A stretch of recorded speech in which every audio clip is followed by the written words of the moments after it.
Hi masters, అందరికీ కూడా ఆత్మీయ ప్రణామాలు. అందరికీ బ్రహ్మాస్ మెడిటేషన్ ఛానల్ తరపున సుస్వాగతం మాస్టర్స్. ముందుగా మనందరి జగద్గురు అయిన బ్రహ్మశ్రీ సుభాష్ పత్రి సారికి కూడా కృతజ్ఞతలు తెలుపుకుంటూ ఈ రోజు ఒక సెషన్ ని ప్రారంభించుకుందాం.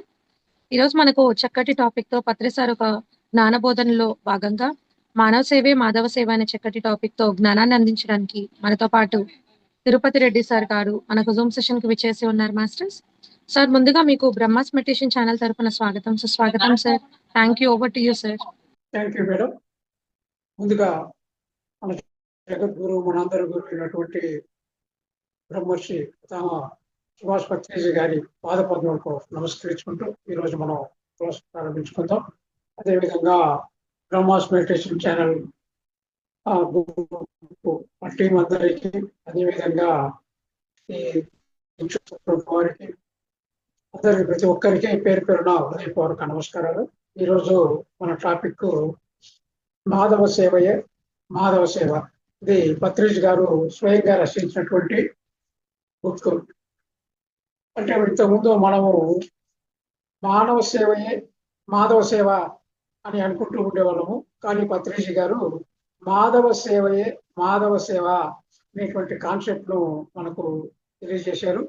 పత్రిజీ గారు పెరుగుడు మాస్టర్ను ఏమన్నారంటే, మరి మీరందరూ కూడా గత జన్మల్లోనే ఈ సేవాభావం కలిగినటువంటి వాళ్ళు, ఈ సేవలో దురంధరులు, సేవా చక్రవర్తులు, సేవా తత్పరులు అని చెప్పడము జరిగిందన్నమాట.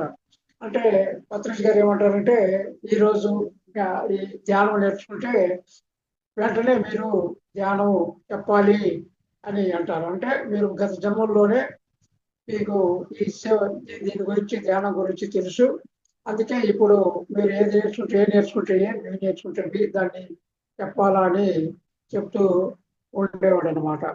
అంటే అందరూ కూడా పిరమిడ్ మాస్టర్లు అందరూ కూడా ఈ యొక్క గత జన్మలో ఈ అనుభవం ఉంది అని ఆయన చెప్పడము జరిగింది అనమాట.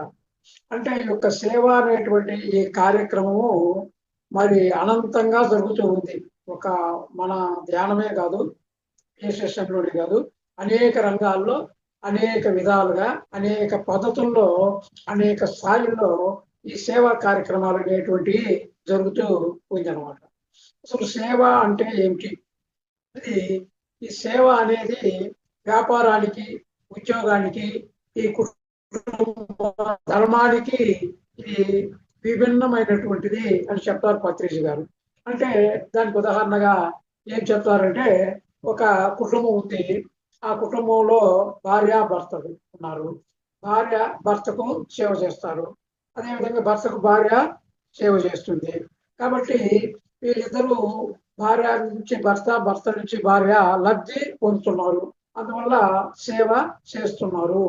కాబట్టి అదేవిధంగా తల్లిదండ్రులు పిల్లలకు సేవ చేస్తారు, తర్వాత పిల్లలు తల్లిదండ్రులకు వృద్ధులైనప్పుడు సేవ చేస్తారు. కాబట్టి ఇది అంతా కూడా ఇది సేవ కిందికి రాదు అని చెప్తాడు పత్రిజీ గారు. ఇది ఏమిటంటే ధర్మము, కర్తవ్యము, ఇది సేవ కిందికి రాదు. అంటే చిన్నప్పుడు తల్లిదండ్రులు మనల్ని పెంచారు కాబట్టి పెద్ద అయిన తర్వాత వాళ్ళను చూడాల్సినటువంటి బాధ్యత మన మీద ఉంది. ఇది మన కనీస ధర్మము అని పత్రిజీ గారు చెప్తారన్నమాట. ఇది సేవ అనుకోవడము, మరి అది సేవ అనుకోవడం అది కష్టంగా ఒప్పుకోవాల్సిన విషయము అంటాడు పత్రిజీ గారు. ఇక్కడ ధర్మము అన్నది వేరు, సేవ అన్నది వేరు, కర్తవ్యం అన్నది వేరు. ఇవన్నీ వేరు వేరు పదాలు. అంటే ధర్మం అన్నది వేరు, సేవ అన్నది వేరే అనమాట. ఇప్పుడు ఉద్యోగం చేస్తున్నాము, ఉద్యోగం చేసేటప్పుడు మనం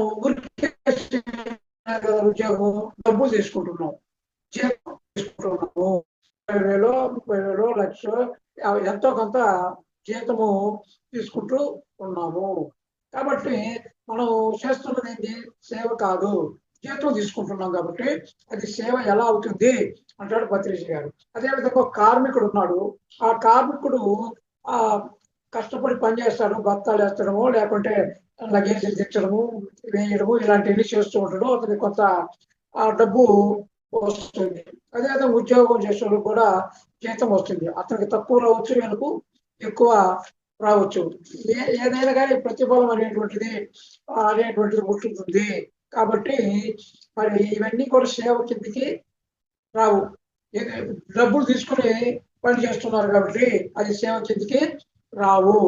భర్త భార్య చేసే సేవ కానీ, భార్య భర్తకు చేసే సేవ కానీ, లేకుంటే మనము పిల్లలకు చేసేటువంటి సేవ కానీ, లేకుంటే మన తల్లిదండ్రులకు చేసే సేవ కానీ, ఇవన్నీ కూడా సేవ అని అనిపించుకోదు. మనం సేవ అని అనుకుంటున్నాము, కానీ అది సేవ అని అనిపించుకోదు. అది ఏమిటి అంటే మన ధర్మము, మన కర్తవ్యము. కాబట్టి మనం చేసేది ధర్మ నిర్వహణ, కర్తవ్య నిష్ట మాత్రమే, కానీ అది సేవ మాత్రము కాదు అని చెప్తాడు అనమాట. అంటే సేవ అంటే డబ్బులు తీసుకోకుండా చేసేదే సేవ అని పత్రిజీ గారు చెప్తాడు అనమాట. ఇప్పుడు మనం జీతము ఏమి ప్రతిఫలం ఆశించకుండా పని చేస్తాం, రోడ్లు చిమ్ముతాము, అది సేవ. ఎప్పుడు డబ్బులు తీసుకోకుండా ఉంటే. అదే మున్సిపల్ వర్కర్స్ ఉంటారు, డబ్బులు తీసుకొని క్లీన్ చేస్తారు రోడ్లు, అది సేవ కిందికి రాదు. ఎందుకంటే వాళ్ళు డబ్బులు తీసుకుంటున్నారు కాబట్టి. డబ్బులు తీసుకోకుండా ఫ్రీగా వాలంటీర్గా మనం సమాజ సేవ చేసినప్పుడు అది మాత్రమే సేవ అవుతుంది అని చెప్తాడు పత్రిజీ గారు. అదేవిధంగా చాలా మంది ఏమంటామంటే, నేను గవర్నమెంట్ సర్వీస్ చేసామంటాం. అంటే సర్వీస్ అనకూడదు, నేను గవర్నమెంట్ ఉద్యోగం చేశాను అన్నాను, కానీ నేను సర్వీస్ చేశాను అని అనకూడదు అని చెప్తాడు అనమాట పత్రిజీ గారు. కాబట్టి తల్లిదండ్రులకు సేవ చేసేది అది మన కర్తవ్యము, సేవ కాదు అని చెప్తాడు. మరి చిన్నప్పుడు మనల్ని పెంచారు, పెద్ద చేశారు కాబట్టి వాళ్ళను మనం పెద్ద అయిన తర్వాత వాళ్ళకు మనం చేసేటువంటిది అది సేవ అని మనం అనుకుంటున్నాం, కానీ అది సేవ కాదు, అది కర్తవ్యము అని చెప్తున్నాడు అనమాట. సేవ చేస్తే పురస్కారం ఉంటుంది అని చెప్తున్నారు అనమాట. అంటే సేవ చేస్తే పురస్కారం అంటే మన తల్లిదండ్రులకు సేవ చేస్తే అది సేవ అనిపించుకోదు. అదే మన తల్లిదండ్రులు కాక పక్కింటి వాళ్ళకి కానీ, వేరే వాళ్ళకి కానీ ఏమీ ఆశించకుండా చేస్తే అది మాత్రము సేవ అవుతుంది. మన పిల్లలకు మనం చదువు చెప్తే మనం సేవ చేసామని అనుకుంటాం, కానీ అది సేవ కాదు. అదే పక్కింటి పిల్లలకి చదువు చెప్తే అది సేవ కింద లెక్క. అదే పక్కింటి వాళ్ళు ట్యూషన్ అంటే డబ్బులు తీసుకొని చెప్తే అది సేవ కిందికి రాదు, అది వ్యాపారము అవుతుంది అని చెప్తాడు అనమాట. కాబట్టి ట్యూషన్ ఫీజు అలాంటివి ఏమీ లేకుండా ఫ్రీగా కానీ మనం చదువు చెప్పినా, లేకపోతే పక్కింటి వాళ్ళకు సహాయం చేసినా, లేదంటే సామాజిక కార్యక్రమాల్లో డబ్బులు లేకుండా మరి చేసిన, ఇవన్నీ కూడా ఆ సేవ కిందకి వస్తుంది. డబ్బులు లేకుండా చేసేదే సేవ.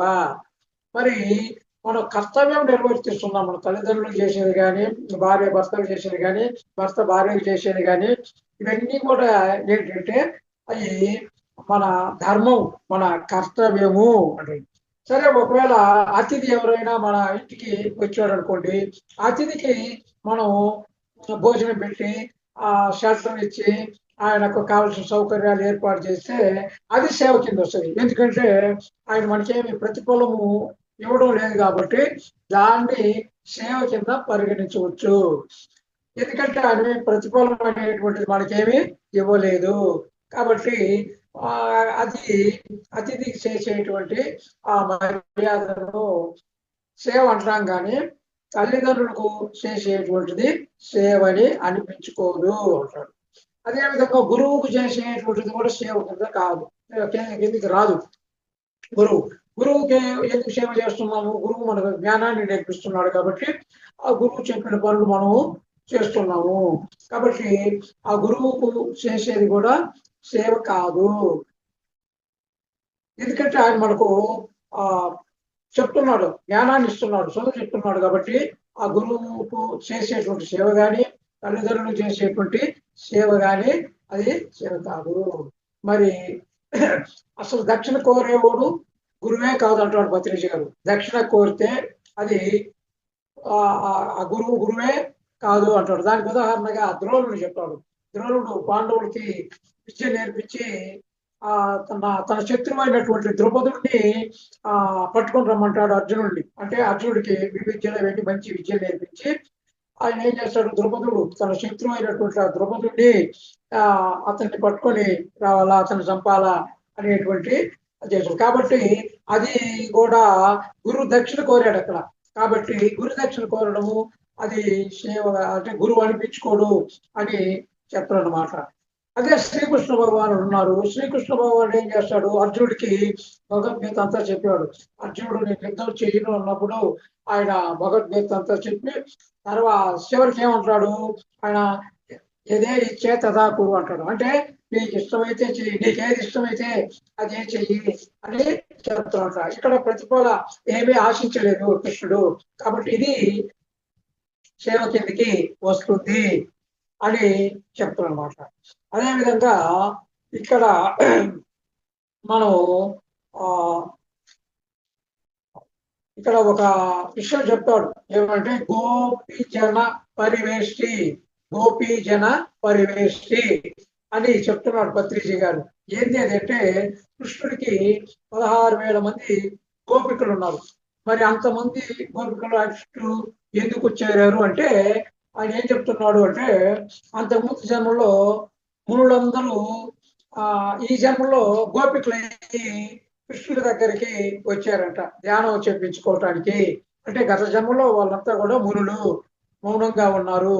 ఈ జన్మలో గోపికలయ్యి ఈ ధ్యానం నేర్చుకున్న తర్వాత ఈ మునులందరూ గోపికలుగా మారి కృష్ణుడి దగ్గర శిక్షణ పొంది ఆ తర్వాత 16,000 మంది గోపికలు ఏమయ్యారంటే 16,000 మంది ఋషులుగా మారారంట. కాబట్టి దీన్ని గోపీ జన పరివేష్టి అని చెప్పడము జరిగింది అనమాట. అంటే కృష్ణుడి దగ్గర ధ్యానం ఇచ్చి నేర్చుకుని ఆ గోపికలందరూ కూడా ఋషులు అయ్యారు. అందువల్ల గోపీ జన పరివేష్టితులని కృష్ణుడిని పిలుస్తారు. కాబట్టి ఇంకా ఏం చెప్తున్నాడు పత్రిక అంటే, ఒకసారి ఒక ఆవిడ నదిని దాటాల, నదిలో బాగా నీరు ప్రవాహంగా వస్తుంది. అప్పుడు నదిని దాటడానికి కృష్ణుడు ఏం చెప్పాడంటే, కృష్ణుడే కనుక బ్రహ్మచారి అయితే నది దారి ఇస్తుంది. కాబట్టి నువ్వు నది దగ్గర పోయి కృష్ణుడే బ్రహ్మచారి అయితే దారి పోయి నడుగు. నది దగ్గర పోయి కృష్ణుడే బ్రహ్మచారి అయితే దారి ఇవ్వు అని అడుగు అంటాడు. అదేవిధంగా కృష్ణుడు బ్రహ్మచారి అయితే దారి ఇవ్వని అడుగుతుంది, దారి యమునా నది చేరుతుంది అన్నమాట, దారి ఇస్తుంది. తర్వాత అక్కడికి పోయిన తర్వాత దుర్వాసునికి భోజనం పెట్టి తిరిగి వచ్చేటప్పుడు అదేవిధంగా దుర్వాసుడు అడుగుతుంది, నాకు దారి ఎలా అంటే, దుర్వాసుడే కనుక కోపంతో ఉంటే నది చేలకుండా ఉండుగాక, దుర్వాసుడు కోపం లేకపోతే నది చేరుగాక అని అనుకుంటాడు అనమాట. ఆ విధంగా అంటుంది, దుర్వాసుడే కనుక కోపం ఉంటే నది చేలకుండా ఉండుగాక, కోపం లేకపోతే నది చీలుగాక అని అంటుంది. అప్పుడు ఆ నది దారి ఇస్తుంది. అంటే ఇక్కడ బ్రహ్మచారి కృష్ణుడు బ్రహ్మచారి అంటే బ్రహ్మచారి అంటే అర్థం ఏంటంటే ఇక్కడ బ్రహ్మజ్ఞానంతో ఉన్నవాడు అని అర్థం అనమాట. ఇక్కడ దుర్వాసుడు కోపిష్టి అంటే తాను కోపిష్టి, ఎందుకు అందరినీ మంచి మార్గంలో పెట్టడానికి కోపం నటిస్తాడు. అదే పత్రిజీ కూడా అంతే కదా, ఆయన కోపిష్టి దుర్వాసుడు అని అంటూ ఉంటారు. ఎందుకంటే ఆయన కోపము అందరినీ తనలో ఉండేటువంటి అజ్ఞానాన్ని తొలగించడానికి మాత్రమే ఆ కోపాన్ని ప్రదర్శిస్తారు అని ఇక్కడ చెప్తారు అన్నమాట. కాబట్టి ఇప్పుడు ఈ యొక్క ఈ సేవ అనేటువంటిది ఎప్పుడు మొదలవుతుంది అన్నప్పుడు, ఎప్పుడు మొదలవుతుందంటే మామూలుగా ఈ సాత్విక గుణంలోకి వచ్చినప్పుడు మాత్రమే సేవ అనేది మొదలవుతుంది. మొట్టమొదట మనము తమో గుణంలో ఉంటాము. తమో గుణంలో ఆ తమో గుణంలో అది సేవ అనేటువంటిది ఆ పదమే తెలియదు. ఆ తమో గుణంలో ఏముంటారు, తన సంగతి తను చూసుకుంటుంటాడు. తన తిండి, తన నిద్ర, తన గురించే పట్టించుకుంటారు, కానీ మిగతా విషయాలు ఏమి పట్టించుకోరు. సేవ అనేటువంటి విషయము అసలు తెలియదు. ఆ కుంభకర్ణులాగా 6 నెలలు నిద్ర, 6 నెలలు తినడము. అదేవిధంగా రజోగుణంలోకి వచ్చినప్పుడు కూడా సేవ అనేటువంటిది తెలియదు. రజోగుణంలో కూడా అంతే. ఈ రజోగుణంలో నేనే రాజుగా ఉండాలి, నా కింద అందరూ ఉండాలి, నన్నే పొగడాలి అని ఈ విధంగా ఒక అహంభార భావంతో ఇక్కడ ఉంటాడనమాట. కాబట్టి ఈ రజోగుణంలో తమో గుణంలో సేవ అనేది ఉండదు. ఎప్పుడు సేవ అనేటువంటిది వస్తుందంటే ఈ రజోగుణ జన్మలు తమో గుణ జన్మలు అయిపోయిన తర్వాత సాత్విక గుణ జన్మలలోకి వచ్చినప్పుడు అక్కడ ఈ సేవ అనేటువంటిది ప్రారంభము అవుతుంది. మరి ఆ సేవ అనేటువంటిది సాత్విక గుణంలోకి వచ్చిన తర్వాత తనను కుటుంబాన్ని చూసుకుంటూ ఆ తర్వాత తనకు చేతనైనంత వరకు సహాయము చేస్తూ ఉండడం, ఆ విధంగా సేవ చేస్తూ ఉంటాడనమాట. తన తీరిక సమయాల్లో మరి అందరికీ తనకు వచ్చినటువంటిది ఏదో అది సంగీతం కావచ్చు, చదువు కావచ్చు, లేకుంటే ఏదైనా కావచ్చు, జ్ఞానం తనకు వచ్చినటువంటి ధ్యానం కావచ్చు, ఏదైనా కానీ తనకు ఏది వస్తే దాన్ని ఇతరులకు నేర్పించడము, ఫ్రీగా నేర్పించడము అనేటువంటిది ఇది సేవ కిందికి వస్తుంది. కాబట్టి ఈ ఇక్కడ సాత్విక గుణంలోకి వచ్చినప్పుడు మాత్రమే ఈ యొక్క సేవ అనేటువంటిది చేయడము మొదలు పెడతారు అనమాట. సేవ ఎక్కడ ఉంటుందో అక్కడే తృప్తి ఉంటుంది. సేవ చేస్తేనే తృప్తిగా ఉంటుంది. ఆ ఆనందమే వేరు. ఎక్కడ సేవ లేదో అక్కడ అసంతృప్తి అనేటువంటి ఉంటుంది. తృప్తి ఉండదు. కాబట్టి ఆ తృప్తి అనేది మనిషికి ఈ సేవ నుంచే ప్రారంభమవుతుంది. తృప్తి అనేది ఎక్కడ ప్రారంభం అవుతుందంటే సేవ చేయడం ద్వారా మనిషికి ఈ తృప్తి అనేటువంటిది ప్రారంభం అవుతుంది. కాబట్టి ఈ తృప్తి కోసమే సేవ చేస్తున్నాం. చాలా తృప్తి అంటే అది ఒక ఆనందము. కాబట్టి వీళ్ళు ఏదో సంఘ సేవకులు ఉన్నారు, చాలా మంది వాలంటీర్స్, అంటే ఏమి ప్రతిఫలం ఆలోచించకుండా పనులు చేస్తూ ఉంటారు. క్లీన్ అండ్ గ్రీన్ అని కానీ రకరకాలైనటువంటి పనులు చేస్తూ ఉంటారన్నమాట. వాళ్ళందరూ అందరికీ ఫ్రీగా ఎడ్యుకేషన్ చెప్పడం కానీ ఏదో వాళ్ళకు తెలిసినటువంటిది ఇతరులకు సహాయము చేయడం, ఆ విధంగా చేయడం వల్ల వాళ్ళ ముఖంలో సంతోషంగా ఉంటారు. అంటే వాళ్ళు ఎవరికైతే సహాయం చేస్తారో వాళ్ళు ఆనందంగా ఉంటారు, వీరు కూడా ఆనందంగా ఉంటారన్నమాట.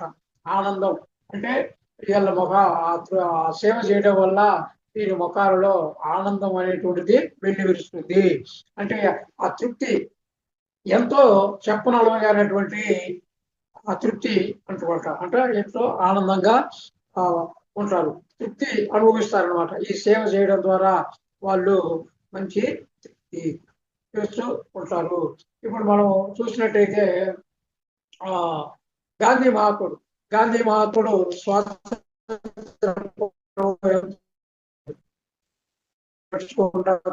పట్టించుకుండా కేవలం ఈ స్వాతంత్ర ఉద్యమంలో అందరినీ అక్కడ ఆ ఉద్యమంలోకి పాల్గొనేటట్లు చేసి ఎంతో సేవ చేశాడు. అదేవిధంగా మదర్ తెరేసా కూడా వేరే దేశం నుంచి ఈ దేశానికి వచ్చి ఆ కలకత్తాలో మరి అబాధ్యులైనటువంటి పిల్లలందరికీ తల్లిదండ్రులు లేనటువంటి పిల్లలు, అనాథ పిల్లలందరినీ కూడా చేరదీసి వారికి బట్టలు తిండి పెట్టి విద్యను నేర్పించి అనేక విద్యాలయాలన్నీ కూడా స్థాపించి సేవ చేశారు. అదేవిధంగా నెల్సన్ మండేలా వీళ్ళందరూ సేవ చేసినటువంటి వాళ్ళు, నిస్వార్థంగా సేవ చేసినారు. అయితే ఇది ప్రాపంచికమైన సేవ, ఇది కూడా సేవ. వీళ్ళ సేవ చక్రవర్తులు అనొచ్చు, వీళ్ళను సేవ చక్రవర్తులు అని అంటారు. అంటే సేవ చేయడము అనేది అంత తేలికైనటువంటి విషయమేమి కాదు. ఇది చాలా కష్టమైనటువంటి విషయం అన్నమాట.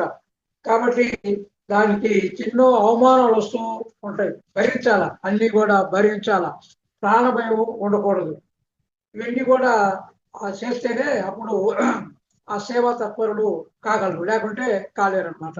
కాబట్టి ఆ సేవా తత్పరత, ఆ సేవా దురంధులు కావాలా, సేవా చక్రవర్తులు కావాలంటే మరి భయాన్ని వదిలిపెట్టాలా, అదే విధంగా అవమానాలను కూడా భరించడానికి సిద్ధపడాలన్నమాట. పత్రిజ్ గారు ఏమంటారంటే పిరమిడ్ మాస్టర్లు అందరూ అనమాట, సేవా చక్రవర్తులు, సేవా దురంధులు, సేవా తత్పరులు, పిరమిడ్ మాస్టర్లు అని అంటారు అనమాట. కాబట్టి ఇక్కడ మనం ఈ సేవ అనే దాని గురించి తెలుసుకుంటూ ఉన్నాము. ఈ ఆ పత్రిజ గారు తన గురించి తను చెప్పుకుంటూ, నేను సేవా దృక్పథంలోనే పుట్టాను. నేను చిన్నప్పటి నుంచి సేవ అనే దృక్పథం నాలో ఉంది. సేవా తత్పరుడు కాదు కానీ సేవా దృక్పథం అనేది నాలో ఉంది. మరి నా పనులు నేను చేసుకుంటూ నా చిన్నతనం నుంచే ఇతరులకు కూడా నేను సహాయం చేసేవాడిని. అదేవిధంగా మా అమ్మ కూడా ఇతరులకు సహాయం చేసేది. మా నాన్న కూడా ఇతరులకు సహాయం చేసేవాడు. మా అన్న కూడా, అంటే సహాయం చేసే కుటుంబము మాది. ఆ కుటుంబంలో నేను పుట్టాను అని చెప్పండి అనమాట.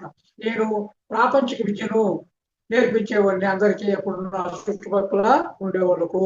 అంటే అక్కడ డబ్బు సమస్య అనేటువంటిది లేదు, అందరికీ నేర్పిస్తూ ఉన్నాము.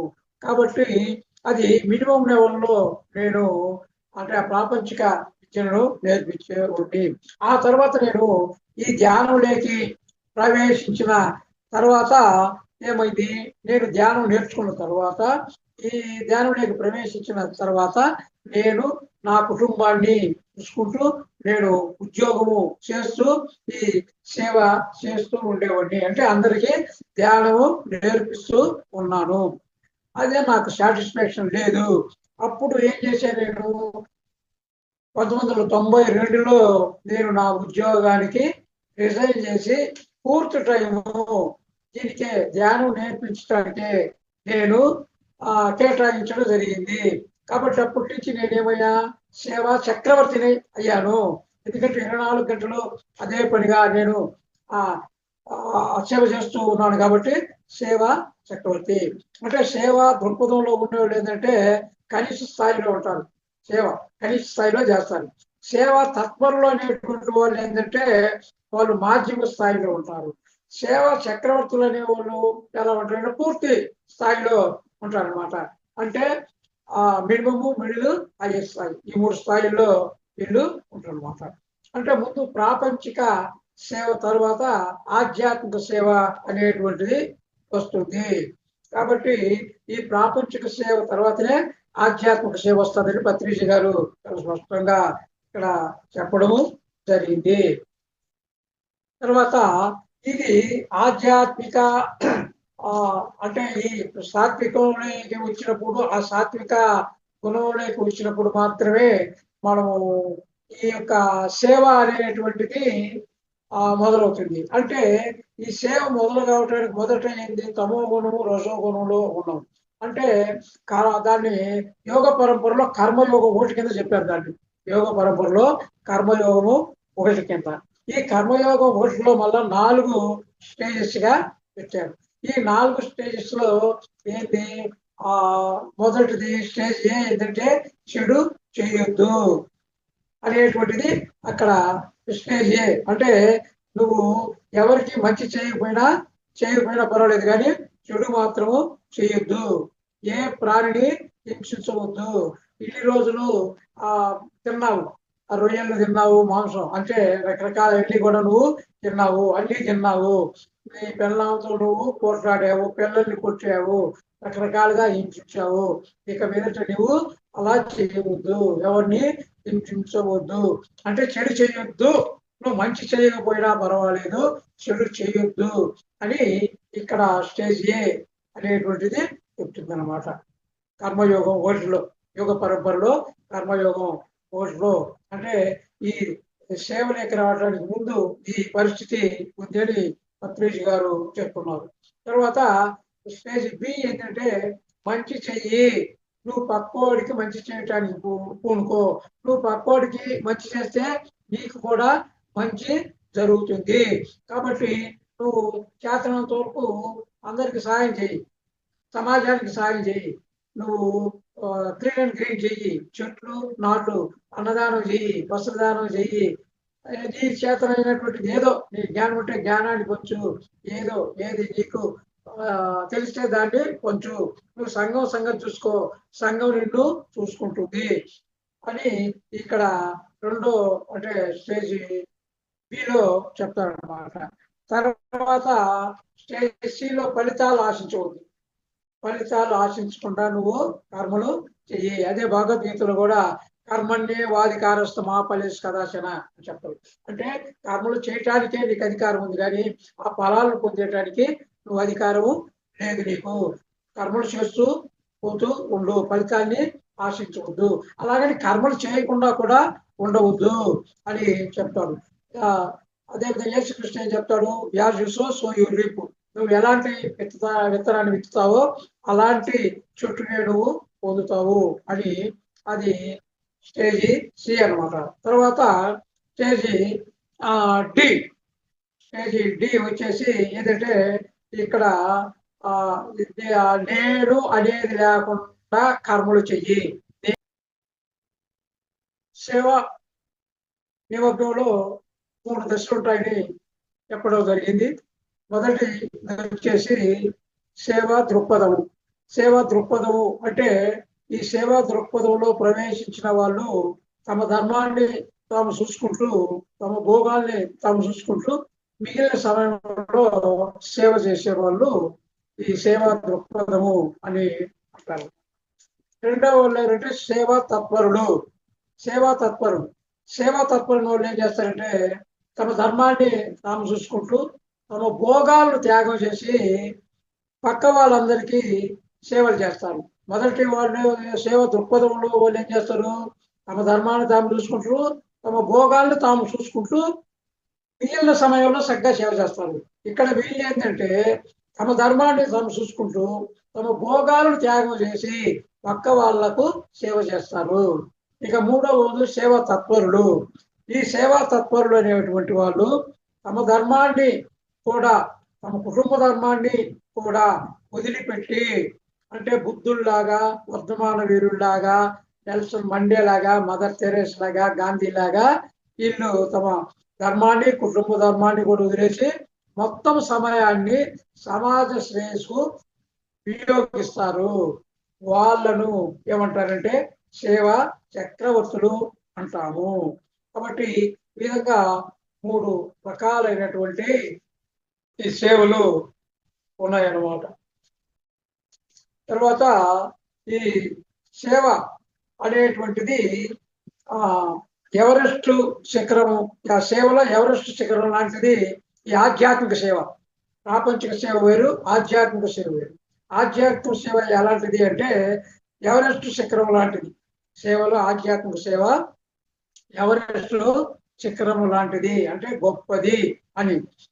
మరి ఇక్కడ స్వామి రామ అని ఒక గొప్ప యోగేశ్వరుడు ఉన్నాడు. ఆ యోగేశ్వరుని గురించి పత్రిజీ గారు రాశారనమాట. ఆ యోగేశ్వరుడు గురువు దగ్గర ఉన్నప్పుడు ఆ యోగేశ్వరుడు ధ్యానం చెప్పేవాడు, రామాకు చెప్పేవాడు.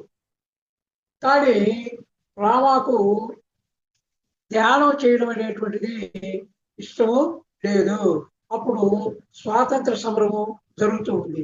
అప్పుడు రామా గారు గురువు ఏమంటారంటే, నాకు ధ్యానం వద్దు, నేను స్వాతంత్ర సమరంలో పాల్గొని బ్రిటిష్ వాళ్ళ మీద పోరాడాలా అని చెప్తాడనమాట.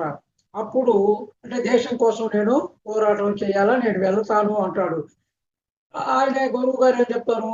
నువ్వు ధ్యానం చేయవయ్యా అంటాడు. ఆయన ఏమి నాకు ఇది వద్దు అంటాడు అనమాట. అప్పుడు అదే నీకు దేశభక్తి కాదు కావాల్సింది, నువ్వు బుద్ధుల్లాగా తయారు కావాలా, నువ్వు నీ ఆత్మ చిన్నది, దేశభక్తి అనేటువంటిది అది చిన్నది, నువ్వు నీ ఆత్మ గొప్ప ఆత్మ, నువ్వు దేశభక్తి కాదు నీకు కావాల్సింది, నువ్వు ఒక బుద్ధుల్లాగా తయారు కావాలా. నీ వల్ల ఈ చాలా అంటే చాలా మంది బుద్ధులు అయ్యేటువంటి అవకాశం ఉంది, కాబట్టి నువ్వు ధ్యానం చెయ్యాలా అని చెప్తావు అనమాట. అది నక్కకు నాగలోకానికి ఉన్నటువంటి తేడా ఉంది. ప్రాపంచిక సేవకు ఈ ఆధ్యాత్మిక సేవకు నక్కకు నాగలోకానికి అంత తేడా ఉంది అని చెప్తానమాట. మరి తర్వాత ఏం చెప్తారంటే పత్రిజీ గారు, ఎవరు ఏది చేయాలో వారు అదే చేయాలి అని చెప్తారు. ఎవరు ఏది చేయాలో వారు అదే చేయాలి. మరి ఆయన గురించి ఏం చెప్తాడంటే, నాకు సంగీతం వచ్చు, అయితే నేను సంగీతం చెప్పను. నాకు ఫ్లూట్ వచ్చు, ఫ్లూట్ నేర్పించిన ఎవరికి. నాకు ఇంగ్లీష్ వచ్చు, ఇంగ్లీష్ ఎవరికి నేర్పించను. ఎందుకు అంటే సంగీతం వచ్చిన గురువులు కోకొల్లలు ఉన్నారు, ఇంగ్లీష్ నేర్పించే వాళ్ళు కోకొల్లలు ఉన్నారు, ఆ అన్ని విద్యలు నేర్పించడానికి కోకొల్లలు ఉన్నారు. కానీ ఈ ధ్యాన విద్యను నేర్పించడానికి ఎవరు లేరు, వీడొక్కడే. కాబట్టి నేను చేయాల్సింది ఏంటి? ధ్యానం అందరికీ నేర్పించడము. నాకు సంగీతం వచ్చినా ఇంకోటి వచ్చినా ఏది వచ్చినా కానీ నేను వాటి జోలికి వెళ్ళను. ఎవరు ఏది చేయాలో అదే చేయాలా.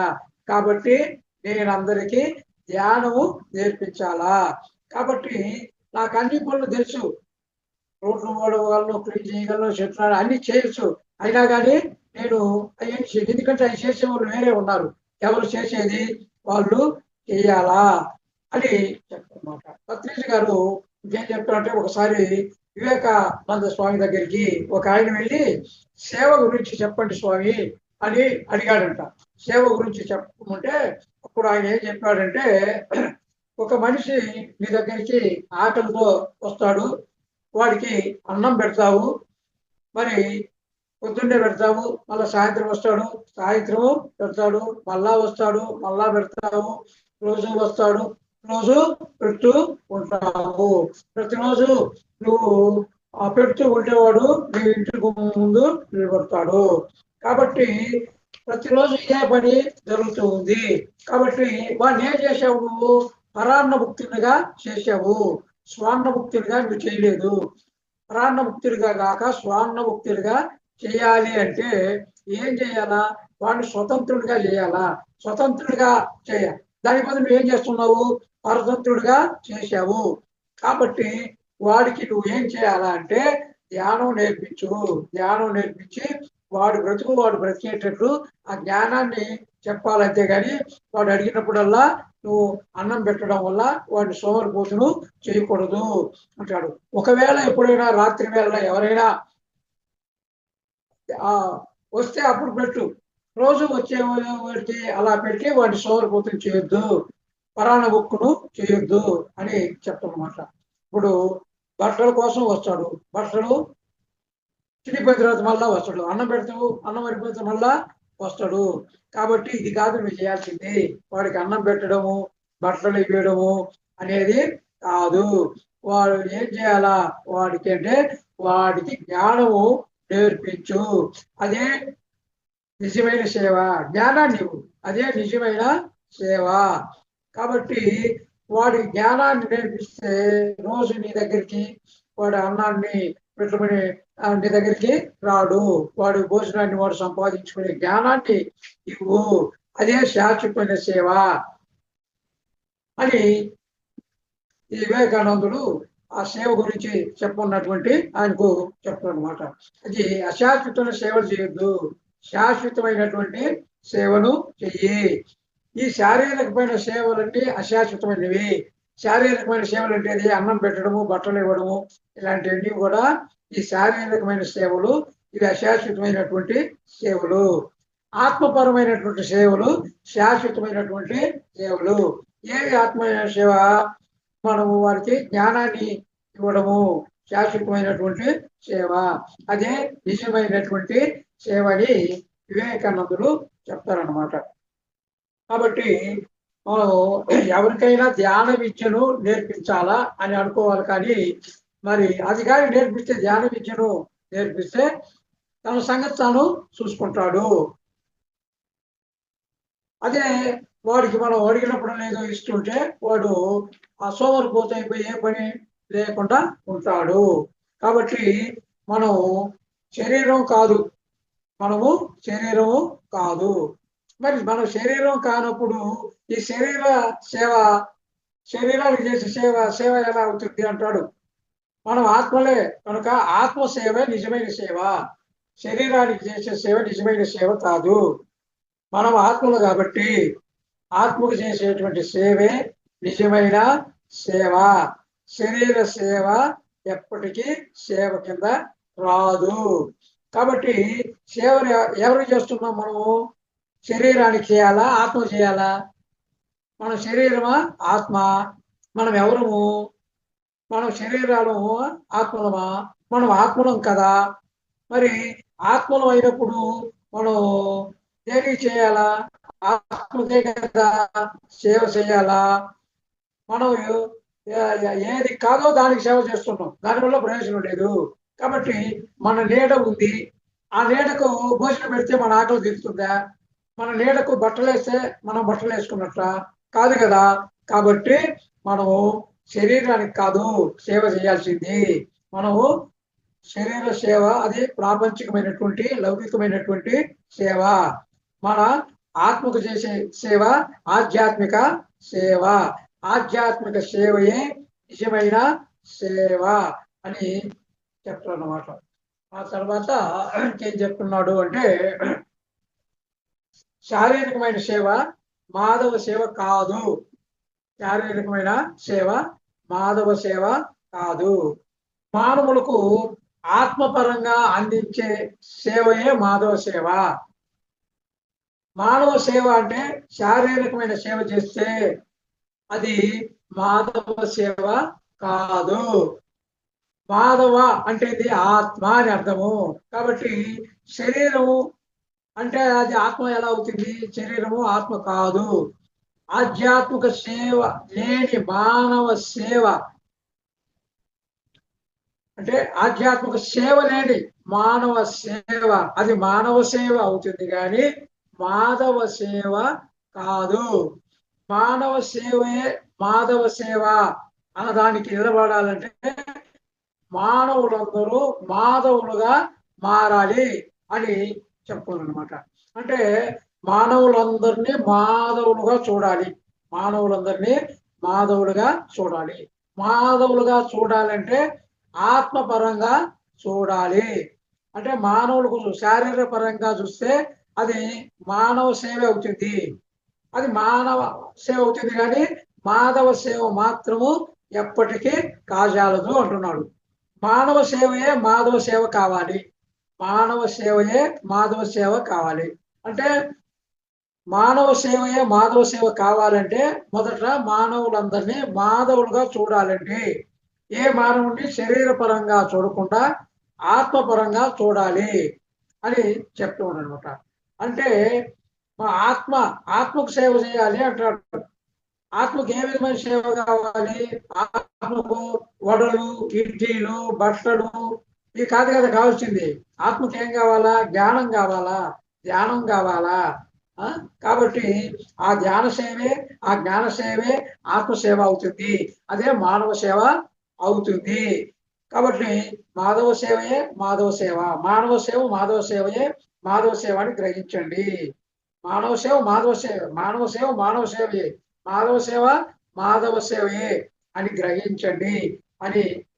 అంటే మాధవుడు కావాలంటే అహం బ్రహ్మస్మి అని తెలుసుకోవాలి. అహం బ్రహ్మస్మి. కాబట్టి ఆధ్యాత్మిక సేవ చేద్దాము. అందరూ కూడా ఏ సేవ చేయాలి? ఆధ్యాత్మిక సేవ చేయాలి. మానవ సేవయే మాధవ సేవ కాదు. మనం ఇంతకుముందు ఏమనుకుంటున్నాము? మానవ సేవే మాధవ సేవ అని అనుకుంటున్నాం. కానీ పత్రిష్ గారు ఏం చెప్తున్నాడు? మానవ సేవయే మాధవ సేవ కాదు, మాధవ సేవయే మాధవ సేవ. మానవ సేవ అన్నది మానవ సేవే, ఇది ప్రాపంచికమైనది, లౌకికమైనది. కాబట్టి మానవ సేవలో పరాకాష్ట ఎవరున్నారు? గాంధీ మహాత్ముడు, మదర్ తెరేసా, నెల్సన్ మండేలా, తర్వాత మార్టిన్ లూథర్ కింగ్, వీళ్ళందరూ కూడా పరాకాష్ట దేంట్లో? మానవ సేవలో, ప్రాపంచిక సేవలో. కాబట్టి ఈ మాధవ సేవలో పరాకాష్ఠకి ఎవరున్నారు? బుద్ధుడు, మహావీరుడు, పత్రిజీ, వీళ్ళందరూ కూడా పరాకాష్ఠ. మాధవ సేవయే మాధవ సేవ, మానవ సేవయే మాధవ సేవ. కాబట్టి ఆలుగడ్డ కానీ వంకాయ కాదు కదా. కాబట్టి మానవ సేవ మాధవ సేవ, మానవ సేవ మానవ సేవే, మాధవ సేవ మాధవ సేవే. కాబట్టి ఈ విధంగా మాధవ సేవ చేయాలి అంటే ఆత్మసేవ చేయాలి, శారీరక సేవ చేయకూడదు అని చెప్తాం అన్నమాట. తర్వాత ఈ అన్ని దాటుకుని వచ్చిన తర్వాత యోగ పరంపరలో కర్మయోగం మొదటిది దాటిన తర్వాత సాత్వికంలోకి వస్తామని తెలుసుకున్న తర్వాత చివరిలో ఎన్ని స్టేజ్లు, కొన్ని జన్మలు అయిపోయిన తర్వాత కర్మయోగం 2లోకి వచ్చినప్పుడు అప్పుడు పూర్తిగా ఈ మాధవ సేవలోకి ఆధ్యాత్మిక సేవలోకి మనం వస్తాం అన్నమాట. అంటే సేవ అంటే వ్యాపారం కాదు.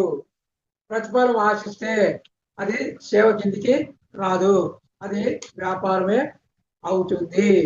కాబట్టి సేవ అనేది సృష్టి యొక్క మౌలిక ధర్మము.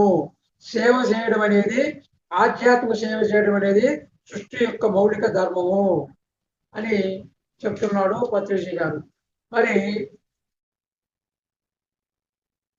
తర్వాత ఏ ఒక్కదాని యొక్క ఈశ్వరత్వం తెలుసుకోవాలన్నా కూడా మీకు మూడవ కన్ను అనేటువంటిది ఉండాలా. ఆ మూడవ కన్ను ఉన్నప్పుడే ఆ ఈశ్వరూపము అనేటువంటిది తెలుసుకుంటాము, లేకపోతే తెలుసుకోలేము. కాబట్టి ఆత్మసేవయే శారీరక సేవ అనేటువంటి దాని గురించి ఇప్పుడు వివరిస్తున్నారు. ఆత్మసేవయే శారీరక సేవ. మరి దాన్ని ఎలా ఎక్స్ప్లెయిన్ చేస్తున్నాడంటే, ఆత్మసేవయే శారీరక సేవ ఎలా చేస్తున్నాడంటే, మనం ధ్యానంలో కూర్చున్నాము. ఈ ధ్యానంలో కూర్చున్నప్పుడు ఏమవుతుంది, మనలో ఉండేటువంటి రోగాలన్నీ వెళ్ళిపోతాయి. కాబట్టి మనలో ఉన్న రోగాలు వెళ్ళిపోయినప్పుడు ఎక్కడి నుంచి వెళ్ళిపోతాయి, శరీరం నుంచి వెళ్ళిపోతాయి. అంటే మనం ధ్యానం నేర్పిస్తే, ధ్యానం చేస్తే రోగాలు వెళ్ళిపోతాయి, శరీరం నుంచి వెళ్ళిపోతాయి. అంటే ఆత్మసేవ, మాధవ సేవ. మాధవ సేవ అంటే ధ్యానం చేయడం. ఆ ధ్యానం చేయడం వల్ల ఏమవుతుంది, ఈ శరీరంలో ఉన్న రోగాలు వెళ్ళిపోతాయి. కాబట్టి మాధవ సేవే మానవ సేవ అని ఈ విధంగా చెప్పాడు అనమాట. మాధవ సేవయే మానవ సేవ. మానవ సేవ మాధవ సేవ కాదు. మానవ సేవ చేస్తే మాధవుడు సేవ చేసినట్టు కాదు. మాధవుడు సేవ చేస్తే మానవ సేవ జరుగుతుంది. ఎలాగంటే ధ్యానం చేసినప్పుడు, అంటే మాధవ సేవ చేస్తే శరీరంలో ఉండేటువంటి ఆ శారీరక రుగ్మతలన్నీ వెళ్ళిపోతాయి. కాబట్టి అది మాధవ సేవ మానవ సేవ అవుతుంది అని ఇక్కడ చెప్పడం జరుగుతుంది అనమాట. కాబట్టి అందరికీ మనము ధ్యానము నేర్పిద్దాము. ధ్యానం నేర్పితే ఇంకేమి చేయాల్సినటువంటి అవసరం లేదు. వాడు పేదవాడా ధనవంతుడా ఏం చూడవద్దు. చిన్నపిల్లవాడా పెద్దవాడా ఆడ మగ పల్లె భాష పట్టణ భాష ఇదంతా మనకు అనవసరం. కనపడిన ప్రతి ఒక్కరికి ధ్యానం నేర్పిద్దాము. ధ్యానం నేర్పించడమే ఆధ్యాత్మిక సేవ, అదే మాధవ సేవ. ఆధ్యాత్మిక సేవయే మాధవ సేవ. అందరికీ ధ్యానం నేర్పించడమే ఆధ్యాత్మిక సేవ అని చెప్పడు. తర్వాత జంతు ప్రపంచాన్ని రక్షించాలి. జంతు ప్రపంచాన్ని రక్షించాలి. అదేవిధంగా వృక్షాలను నరకరాదు. వృక్షాలను నరకరాదు నేను చెప్తున్నాడు. ఈ హింస సోడే హంస పకడియే, హింస సోడే హంస పకడియే అంటే ఈ మనం ఏం చేయాలా, సేవ ఎవరికి చేయాలా, జంతువులకు జంతు సేవ చేయాలా, జంతువుల్ని రక్షించాలా, అంటే శాకాహారులుగా కావాలా, వృక్షాలను రక్షించాలా, తర్వాత మానవ ప్రపంచానికి సేవ చేయాలా.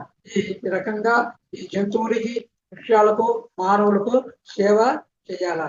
అంటే ఏ జంతువు చంపబడకూడదు. తర్వాత ఏ వృక్షాన్ని అంటే అనవసరంగా ఏ చెట్టును నరకకూడదు. మానవులందరినీ మాధవులుగా తయారు చేయాలి. ఆత్మపరంగా అందరికీ విద్య నేర్పించుదాం. తర్వాత మాంసభక్షణ మానిపిద్దాం, అంటే శాకాహారులుగా మారుద్దాం.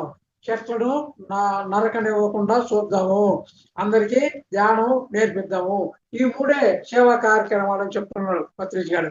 ఏ మూడు? శాకాహారం, చెట్లను నరకకుండా చూడడము, ధ్యానము నేర్పించడము. ఈ మూడు ముఖ్యమైనటువంటి సేవా కార్యక్రమాలు అని చెప్పారనమాట. పత్రిజీ గారు చివరిలో ఏం చెప్తారంటే, స్కూల్ అన్నింటిలో కూడా, అన్ని పాఠశాలల్లో కూడా ఈ పిరమిడ్ అంటే పుస్తకాలే పాఠ్య గ్రంథాలుగా రావాలా, వస్తాయి, భవిష్యత్తులో వస్తాయి. పిరమిడ్ ఆదర్శ సూత్రాలే మానవాళికి ఆదర్శ సూత్రాలు కావాలి. పిరమిడ్ ఆదర్శ సూత్రాలు 18.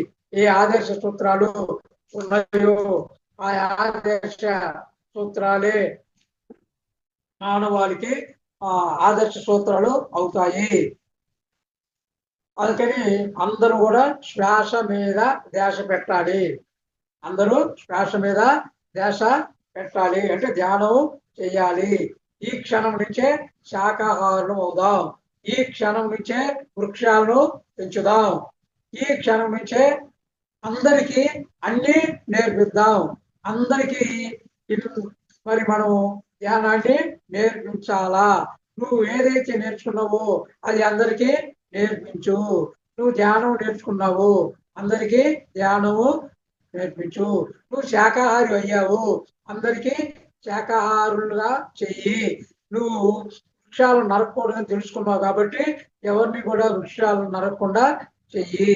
ఆ విధంగా మనము చేద్దాము అని చెప్తాడు. అంటే ఇక్కడ మానవ సేవయే మాధవ సేవ అనేటువంటి దాన్ని మాధవ సేవయే మాధవ సేవగా ఆయన పత్రిజీ గారు రూపున్నాడు. అంటే మాధవ సేవ అంటే ధ్యానం దానికి చక్కటి ఉదాహరణ ఏం చెప్పాడు అంటే, మనం ధ్యానం నేర్చుకున్నప్పుడు అంటే ఆత్మకు జ్ఞానం వచ్చినప్పుడు ఆత్మ అదే కదా ధ్యానం అంటే, మనము ఆ ధ్యానం ఎప్పుడైతే నేర్చుకుంటామో ఆ ధ్యానం నేర్చుకున్నప్పుడు మనలో ఉండేటువంటి కాస్మిక్ ఎనర్జీ వచ్చినప్పుడు, మన శూన్యం కాస్మిక్ ఎనర్జీ వచ్చినప్పుడు రోగాలు వెళ్ళిపోతాయి అనేది కాన్సెప్ట్. రోగాలు వెళ్ళిపోయి ఎక్కడి నుంచి వెళ్ళిపోతాయి? శరీరాన్ని నుంచి వెళ్ళిపోతాయి రోగాలు. కాబట్టి నువ్వు మాధవ సేవ చేస్తే, మాధవుడికి ఆత్మకు సేవ చేస్తే ఈ యొక్క మానవుని అంటే శరీరంలోని వ్యాధులు వెళ్తాయి అనే విధంగా పత్రిజీ గారు మాధవ సేవయే మానవ సేవ, మానవ సేవ మాధవ సేవ కాదు అని ఈ విధంగా బుక్ రాయడం జరిగింది. కాబట్టి ఇది మాధవ సేవయే మాధవ సేవ. Thank you madam.